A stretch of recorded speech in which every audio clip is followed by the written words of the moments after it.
Hey Weintek warriors, welcome to Weintek Live. Weintek Live is our new weekly live training session. Each week we cover a new topic to help you on your Weintek HMI application building journey. This live session will run for around 20 minutes, and if you have any questions related to the content being discussed, please wait until after the training session and we will address some of your questions then. Today, we're going to cover some important steps to complete when prepping your HMI for installation in the field. Uh, First off, we need to get your HMI powered up. So our CMT series HMIs require a 24 volt DC power supply. I repeat, a 24 volt DC power supply. And once you've got that bad boy powered up, we can then move on to assigning IP addresses to your device. So we have HMIs with two slightly different settings menus. And I will demonstrate on both of those how to change the IP address.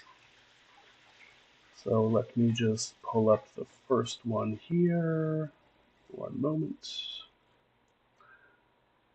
All right, so I am accessing our HMIs remotely using VNC software.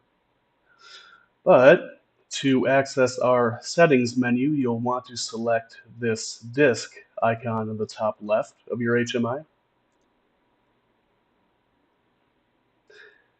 You'll then select this lock icon and enter your HMI's password.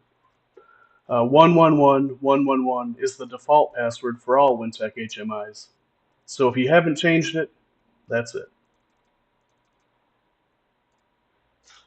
After entering your password, you'll see there are more options. We can edit more stuff within our HMI. But you'll want to select the Network tab. And here we have Ethernet 1 and Ethernet 2, which is LAN 1 and LAN 2 on your HMI. Let's first take a look at Ethernet 1.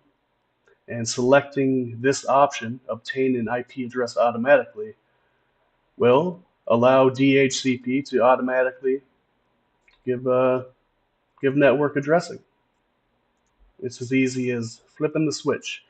You can statically assign addressing just by selecting the field, as I am now. So let's take a look at Ethernet LAN 2.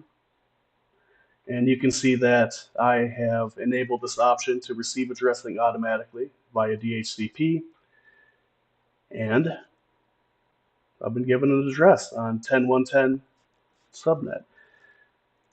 So if you're going to take away anything from this session, it's that IP addresses assigned to LAN 1 and LAN 2 must be on separate subnets, or communication issues could arise.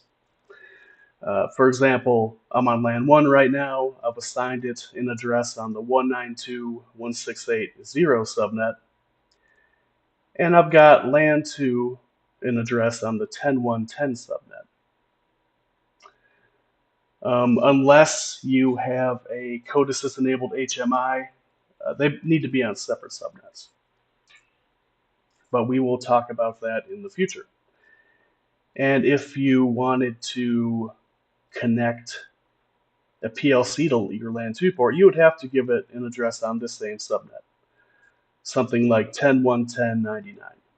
Something like that. But yes, very important. It will save you a little bit of troubleshooting if you just assign different IP address subnets to these LAN ports,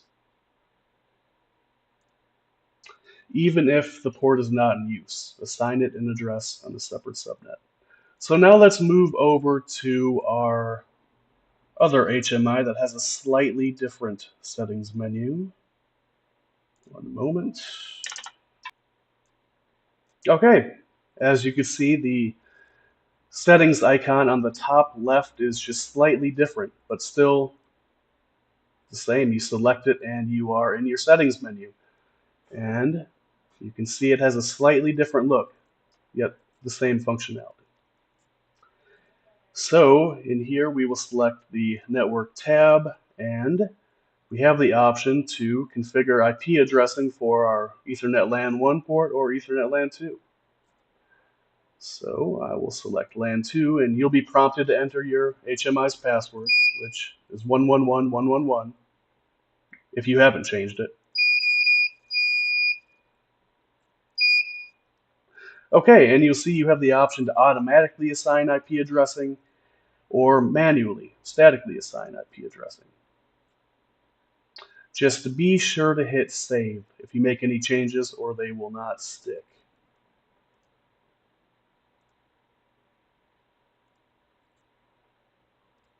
So you may be thinking to yourself, what's this guy talking about? I don't see a settings button. I don't have a physical screen. And that's because we do have headless HMIs. And how you would change the IP addressing on those devices is within its web server, which I will demonstrate in a second. But the default IP address of LAN 2 on an SVR100 and SVRX is 192.168.100.1. And the default IP address of LAN 1 or Wi-Fi on an SVR200 is set by DHCP. But if you're unsure what the current IP address of your device is, you can just pop open the Utility Manager. And this is downloaded alongside EasyBuilder Pro. Just search for Utility Manager on your PC and you'll see it. The first thing you'll want to do in the Utility Manager is select the Select Model tab and select the appropriate series option for your HMI. Otherwise, these tools will not work. Most of them, at least.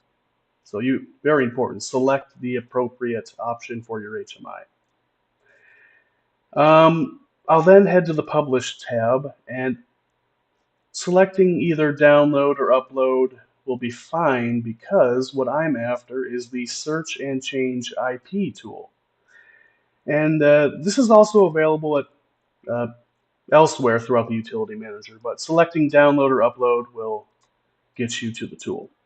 Now, when you first select Search and Change IP, you will be prompted to download and install WinPCAP. After you do this, you'll be able to use the tool as I am now. Select it. It will scan your network, so you do have to plug your device into your network. It'll scan your network for the device, and you can then assign IP addressing via DHCP or statically assign an address. So choose an option, enter an address, enter your password, click apply, and you're good as gold. But now that we know our headless device's IP address, let's access its web server.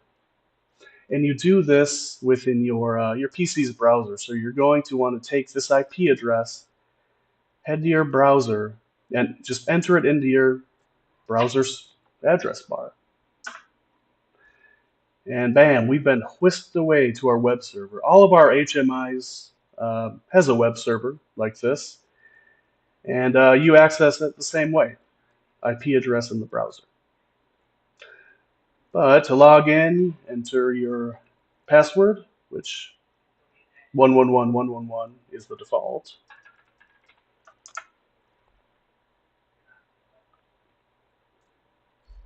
And we're in.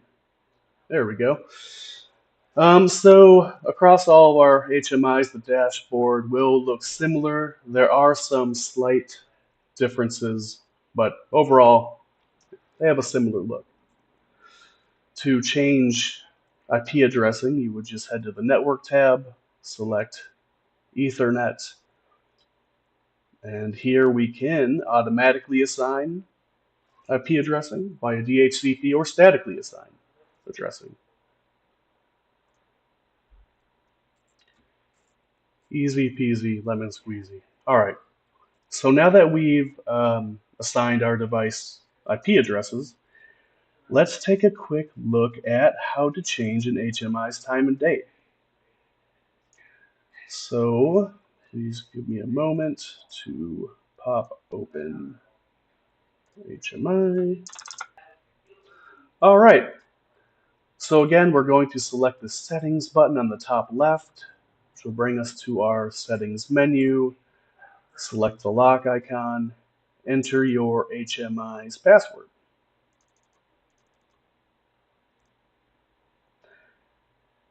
And scroll down to the time/date option, and you'll see date and time, and selecting either one will change it.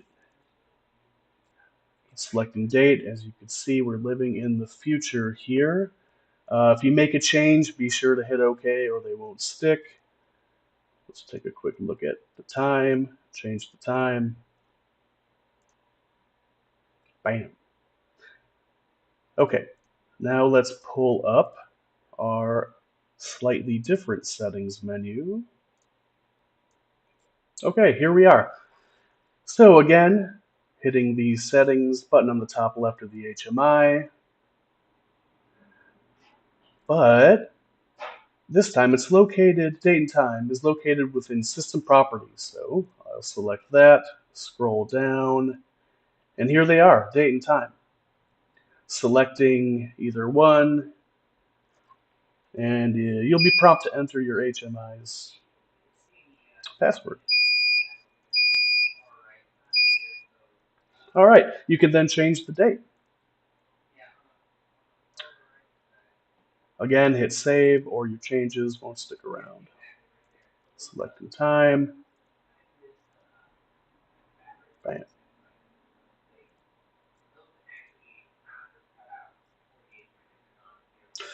All right, now let's take a look at how to change the date and time on our web server.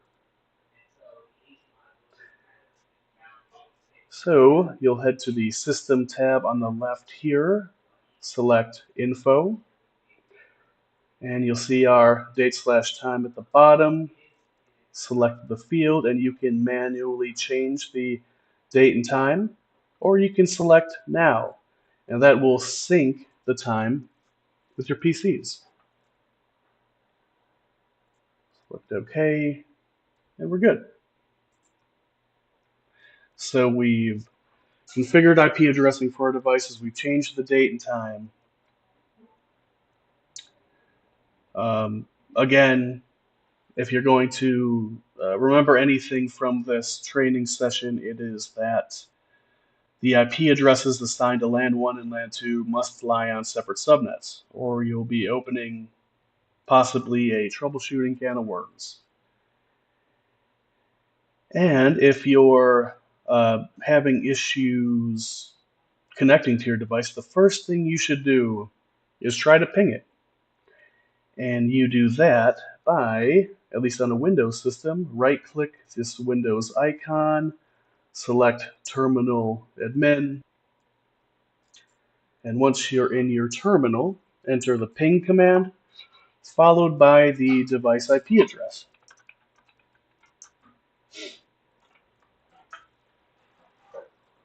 And we've pinged our device. We've received 4 successful replies, which means we're able to communicate with it. And then you can move on to your next troubleshooting step. But that should be what you try first whenever you're having issues. So with that, you're now prepared to start building your application within Easy Builder Pro. I'll now take a few minutes to answer some questions related to the information we've just covered. If you have a question that's not related to the topics discussed, please reach out to support@weintechusa.com or check out our forum. Our forum contains many helpful staff-written technical tutorials, and your questions may have already been asked and answered. So check it out. Sign up. Join the Weintek Warrior Nation. It is chock full of useful information. And also, poke around our YouTube channel. We've got a lot of great video tutorials. It is just a treasure trove of invaluable information. So please poke around.